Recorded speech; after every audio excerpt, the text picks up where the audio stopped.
नमस्कार दोस्तों, इस वीडियो के माध्यम से हम जानेंगे कि हाल ही में जो भारत सरकार के द्वारा 4 लेबर कोड लागू किए गए हैं, उनमें मुख्य प्रावधान क्या हैं और ये जो लेबर कोड हैं, वो श्रमिक और एम्प्लॉयर के लिए किस तरह लाभदायक हो सकते हैं और यह भारत की अर्थव्यवस्था में किस प्रकार सकारात्मक योगदान दे सकते हैं।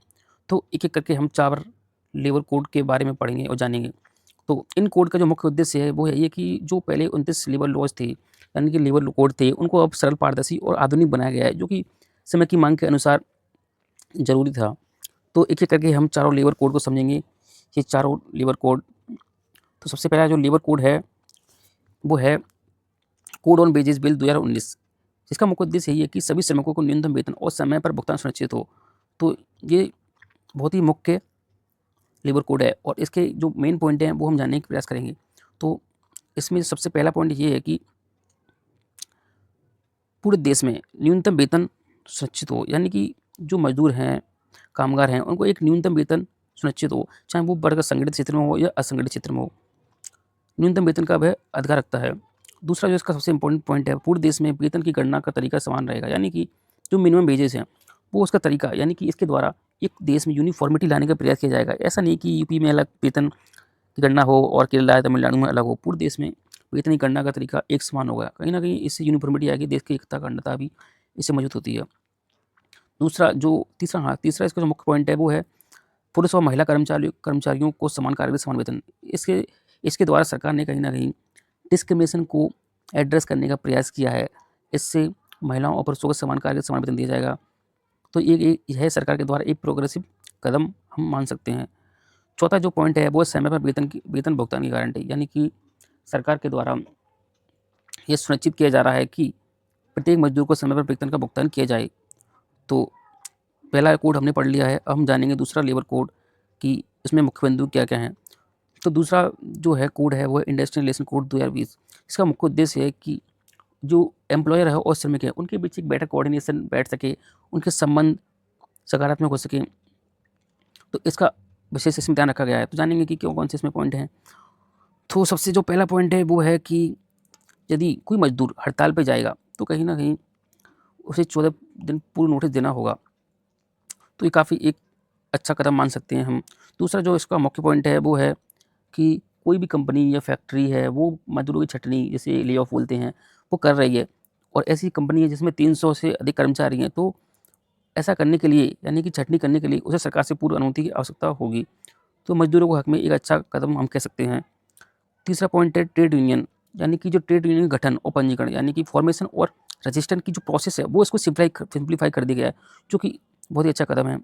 चौथा जो पॉइंट है, वो विवादों के समाधान के लिए औद्योगिक न्यायाधिकरण, यानी कि श्रमिक और एम्प्लॉयर के बीच यदि कोई विवाद बनता है, तो वो एक ट्रिब्यूनल में जाएँगे, जो कि औद्योगिक ट्रिब्यूनल होगा, जो कि परंपरागत न्यायपालिका से अलग होगा, जिससे कि उनके जो उनकी जो केस है, उनका निपटान जल्द से जल्द किया जा सके, सालों-साल कोर्ट में केस ना खिंचे। तो ये भी काफ़ी अच्छा कदम हम कह सकते हैं। हम समझेंगे तीसरा जो हमारा कोड है, वो है occupational safety health and working condition code 2020। तो इसका जो मुख्य उद्देश्य वो है श्रमिकों की सुरक्षा, स्वास्थ्य और कार्यस्थल की बेहतर स्थिति सुनिश्चित हो। तो काफ़ी अच्छा उद्देश्य है इसका और देखेंगे कि कौन-कौन से इसमें मुख्य पॉइंट हैं। तो जो इसका सबसे पहला जो पॉइंट है, वो है कि सभी कार्यस्थलों, कारखानों, खानों, ठेकेदारों आदि में सुरक्षा और स्वास्थ्य के मानक तय हों। ऐसा नहीं है कि वो बहुत ही ख़राब कंडीशन में काम कर रहे हैं, जैसे कि हज़ार्डस इंडस्ट्री है, यानी कि जहाँ पर केमिकल वगैरह बनते हैं, खतरनाक उद्योग हैं, तो वहाँ पर सुरक्षा के मानक तय हों, जिससे कि किसी भी मज़दूर की लापरवाही की वजह से उसका दुर्घटना ना हो, उसके साथ कोई दुर्घटना ना हो। और जो उसमें दूसरा जो मुख्य पॉइंट है, वो है महिलाओं को रात की पाली में काम करने की अनुमति। और यानी कि जो एक रूढ़िवादी सोच थी कि महिलाओं को रात में काम करने का अधिकार नहीं दिया जाता था, अब इसके द्वारा महिला को रात में काम करने का अधिकार दिया जाएगा, जो कि एक प्रोग्रेसिव सोच को दिखाता है। तो ये काफ़ी अच्छा प्रावधान है और इससे तो कहीं न कहीं ये भी कहा गया है कि महिलाओं की सुरक्षा भी सुनिश्चित हो। तीसरा जो मुख्य पॉइंट है, वो ठेके पे काम करने वाले कॉन्ट्रैक्ट वर्कर के बारे में है, उसको भी इसके अंतर्गत शामिल कर लिया गया है। और चौथा जो मुख्य पॉइंट है कि हर कामगार को उचित आवास, शौचालय, पीने का पानी और प्राथमिक चिकित्सा सुविधाएँ मिलेंगी। यानी कि जो अ, यानी कि मज़दूरों के लिए बेसिक जो सुविधाएँ हैं, वो कहीं न कहीं एम्प्लॉयर के द्वारा प्रोवाइड कराई जानी चाहिए। तो बहुत ही अच्छा कदम कह सकते हैं सरकार के द्वारा। हम जानने का प्रयास करेंगे चौथा लेबर कोड, जो कि है सोशल सिक्योरिटी कोड 2020। तो इसका जो मुख्य उद्देश्य है वो है सभी श्रमिकों को सामाजिक सुरक्षा, सोशल सिक्योरिटी के दायरे में लाना। तो काफ़ी अच्छा कदम कह सकते हैं, इससे कहीं न कहीं सोशल सिक्योरिटी बढ़ेगी। तो जानने का प्रयास करते हैं कि इनमें कौन-कौन से मुख्य पॉइंट हैं। तो ईपीएफ फर्स्ट पॉइंट इसमें ये है, ईपीएफ, ईएसआई, मातृत्व लाभ, ग्रेच्युटी आदि योजनाओं को एक ही कोड में जोड़ा गया है। यानी कि जो पहले अलग-अलग योजनाएँ चलती थी, उनको अब इंटीग्रेट करके एक योजना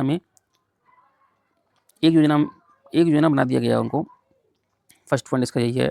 दूसरा जो पॉइंट है वो है गिग वर्कर के बारे में, यानी कि जो इनफॉर्मल सेक्टर के वर्कर हैं या गिग वर्कर हैं। गिग वर्कर वो वर्कर होते हैं जो कि ओला, उबेर, ज़ोमैटो, स्विगी आदि में काम करते हैं। तो उनकी कहीं न कहीं सोशल जो सिक्योरिटी है वो कॉम्प्रोमाइज़ होती थी, क्योंकि ये कंपनी इनकी सोशल सिक्योरिटी के बारे में ध्यान नहीं रखती थी। तो अब इनको भी इसमें सम्मिलित कर दिया गया है और इनकी सोशल नीड इससे एड्रेस की जाएँगी। तो ये भी सरकार का अच्छा कदम है। तीसरा जो पॉइंट है वो सरकार और नियोक्ता, यानी कि दोनों, सरकार हो और नियोक्ता, दोनों के द्वारा इसमें अपना अपना योगदान दिया जाएगा। और जो लास्ट पॉइंट है कि नेशनल डेटाबेस तैयार किया जाएगा अनऑर्गेनाइज़ वर्कर यानी कि जो कंस्ट्रक्शन वर्कर हैं, लेबर है, तो इनका एक नेशनल डेटाबेस तैयार किया जाएगा। तो ये भी एक अच्छा कदम है सरकार के द्वारा। तो चलिए आगे बढ़ते हैं और देखते हैं। तो हाँ, सारांश कोड का नाम बस उद्देश्य, यानी कि जो लास्ट में हमने इसका सारांश दे दिया, जैसे आसानी से देख सकते हैं चारों कोड हैं। तो इस वीडियो में इतना ही। वीडियो अगर पसंद आया हो तो चैनल को लाइक करें, शेयर करें, सब्सक्राइब करें। जय हिंद।